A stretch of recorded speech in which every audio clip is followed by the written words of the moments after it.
And let's dive straight into our debate. Of course, the question that we are asking here on Times Now is the government fighting a losing battle with an adverse sentiment in the market? And joining us this evening is Dr. Balachandra Mungekar. He's an economist and member of parliament in the Rajya Sabha from the Congress party. Also joining us this evening is Derek O'Brien. He's also the chief whip of the Trinamool Congress and a member of parliament in the Rajya Sabha. Joining us this evening from New Delhi is also Mr. D. Raja. He's a MP of Rajya Sabha and represents the CPI on this debate. Also joining us is Dr. Surjit Bhalla, MD of Oxus Research and Investments, very well-known economist, and his views will be extremely important on what's going on in the economy tonight. And with us in the studio is Mohan Guruswamy. He's the chairman and founder of Center for Policy Alternatives. Welcome to the show, Mohan Guruswamy. And in a little while from now, joining us in a bit will be Piyush Goyal, National Treasurer and Member of Parliament of the Rajya Sabha, representing the BJP. It's an important day as far as the markets are concerned. The rupee was in a free fall. It breached the 62 to a dollar mark, and the markets have seen a bloodbath this morning.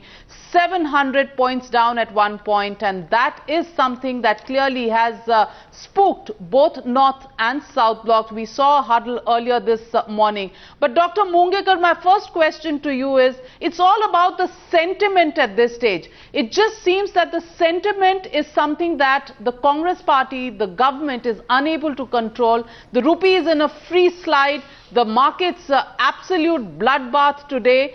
You may go on saying that it is external factors that is influencing, but there is a problem as far as confidence levels in markets in the rupee is concerned. Would you agree with that? No, I do not. A simple reason is because all the economists on the panel that you have mentioned, each one of them is quite aware the role of expectations in the functioning of the economy. And the credit goes to John Maynard Keynes when he said in 1936, when he wrote General Theory of Employment, Interest and Money, that basically sometimes the stock exchange market most of the time functions on the role of expectation. Once you get a negative feeling in the market, that feeling spreads with wildfire. And that is why the rupee depreciation, and particularly so far the what is called the collapse of the stock exchange market today by more than 600 points, it is a herd reaction. It is overreaction to what is happening to the Indian economy. And so far Indian stock market is concerned, if we confine our discussion to that, then it has always been unrelated to the real state of the economy. There are certain problems with the economy: current account deficit, inflation, low rate of growth, and fiscal deficit. These are the problems, and government is seized with that.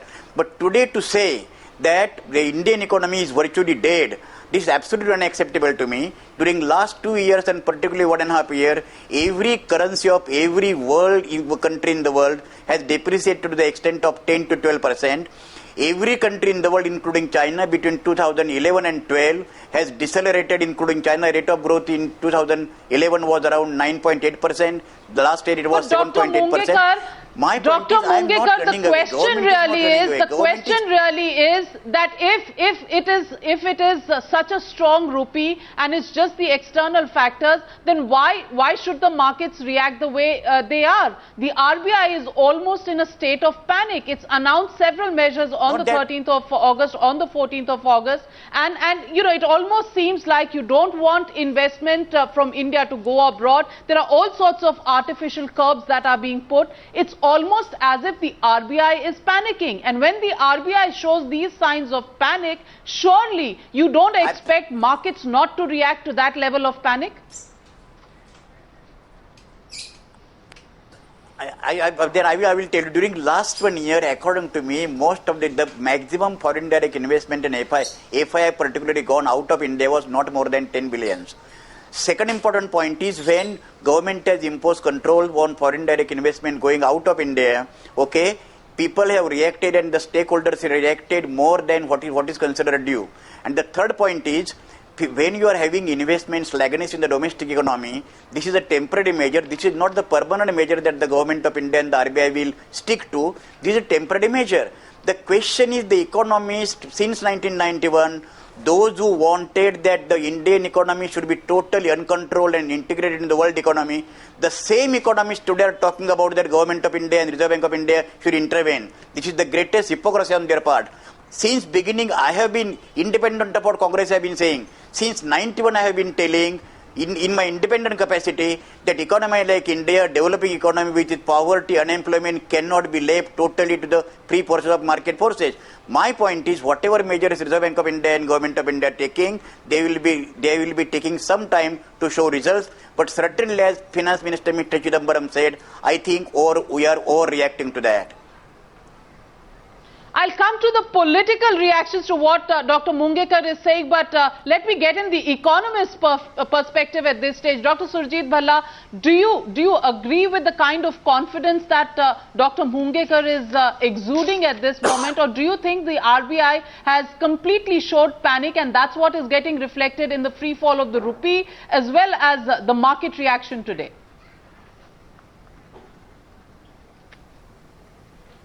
Yeah, I don't understand what economy or planet Mr. Mungekar is talking about. So let me just talk about India and what has happened. And I think it is very critical to understand that the determinants of the rupee, and then we can go to the stock market, but the determinants of the rupee is confidence and confidence. And what has the RBI, and I think it's a bit unfair to blame everything on the RBI because a lot of it emanates from the center. Somebody has to go ahead, and I think for news people, basically for journalists, if you can determine who thought up the policies that the RBI has been pursuing to defend the rupee since mid-July, I think that's a real journalistic scoop. Whether it is the RBI, whether it is the Prime Minister's Economic Council, whether it is the Ministry of Finance, these policies can only be described as mindless. One other point I would like to make. Do you think it's the certain OSD who has been sent by Mr. Chidambaram to the RBI, Raghuram Rajan?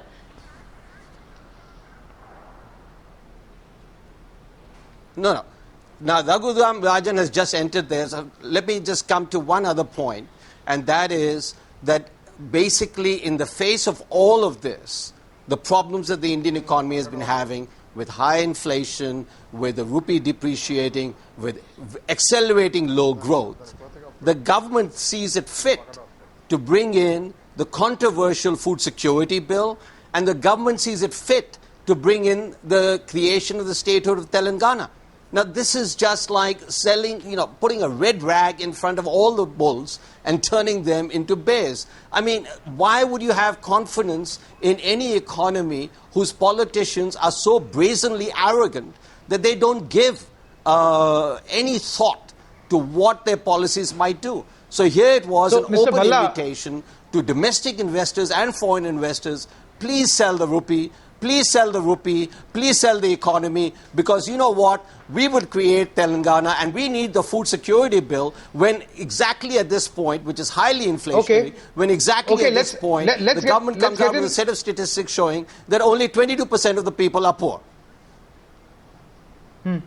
Okay, let's get in the political voice here because you have raised two very contentious issues as far as this government is concerned. Mr. D. Raja is raising his hand. Mr. Raja, do you think that an attempt that the government possibly could have made of assuring the markets has been lost in the form of, politics ahead of a pre-election year?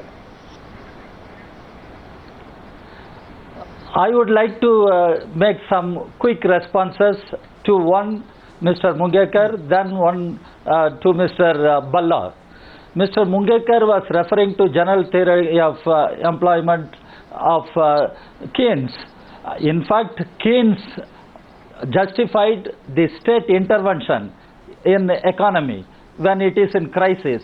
That is the basic philosophy of Keynes. He wanted the state's intervention. And my learned friend, my good friend Mungekar says state should not intervene in economic affairs. I do not I do not agree with that. Now Mr. Bhalla is talking about arrogance of politicians. Okay, then good. State should intervene. Now I react to Mr. Balla. He thinks some politicians But are Mr. Raja, the RBI has intervened. The RBI has intervened and it hasn't helped matters at all. No. It hasn't helped matters despite the intervention from the RBI. No, RBI has intervened, that's what it claims. But Mr. Chidambaram, Finance Minister, spoke a different thing in Rajya Sabha. No, it's okay. I have been saying. Let me speak, Ms. Mungekar. If you had said it, all right, then you agree with me.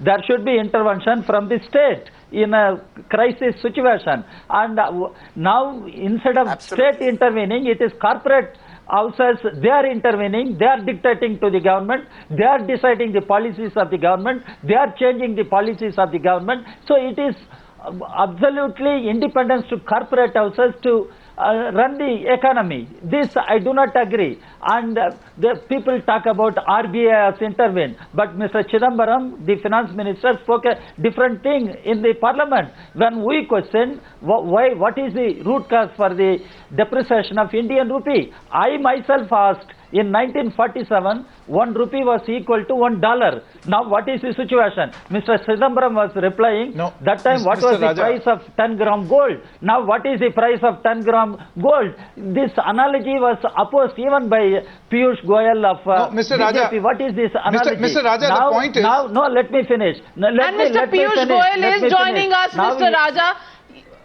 Mr. Piyush Goyal is joining us. When the Indian economy is growing, let me finish. When the Indian economy is growing at 5%, GDP growth rate is 5%, and American GDP growth is only 2%. Dollar is not depreciating as Indian rupee is depreciating. What is the economic logic Mr. Chidambaram has been speaking inside Parliament and outside Parliament? And Reserve Bank, what is the Reserve Bank's intervention? I would like to know. Mr. Piyush Goyal, the real question here is a question of confidence that we've been talking about. The RBI has intervened. We haven't seen that having anything but negative impact on the markets. The rupee breached the 62 rupee to a dollar mark today. The markets have completely tanked. Do you see this as a problem of sentiment, or do you see this more as a problem of fundamentals of the economy? Navika ji, at the outset, I must say we are in a deep crisis. This government should wake up to reality. This government cannot afford to live in denial anymore. And I personally have been flagging off these issues right from 2010, when I first entered Parliament. In 2011 August, I made a very, very serious intervention in Parliament, highlighting some of the problems in the economy. And in 2012, when the finance bill was being debated, I had almost predicted to the last decimal point what will happen. And I am very, very sad to see a government which has not taken cognizance of any of our warning signals, any of the warning signals that almost the entire world could see. But we have a finance minister, we have a so-called economist prime minister, completely devoid of reality. What Mr. Raja just said is very correct. The finance minister, while discussing the economic situation on Wednesday, as recently as 2 days back, completely misled the House and misled the people of India with a bunch of statistics and a bunch of analogies which were totally misplaced. He can fool maybe some MPs if he thinks so. He can fool some people on his statements. But the world understands what is the reality. Take the analogy of rupee and gold that he used. If a rupee was equal to $1.47, and he says that now 10 grams of gold is not from 88 rupees to 10 grams has become 30,000. He's missing a very important point, that gold does not yield income, but the rupee was also yielding some income for the last 67 years.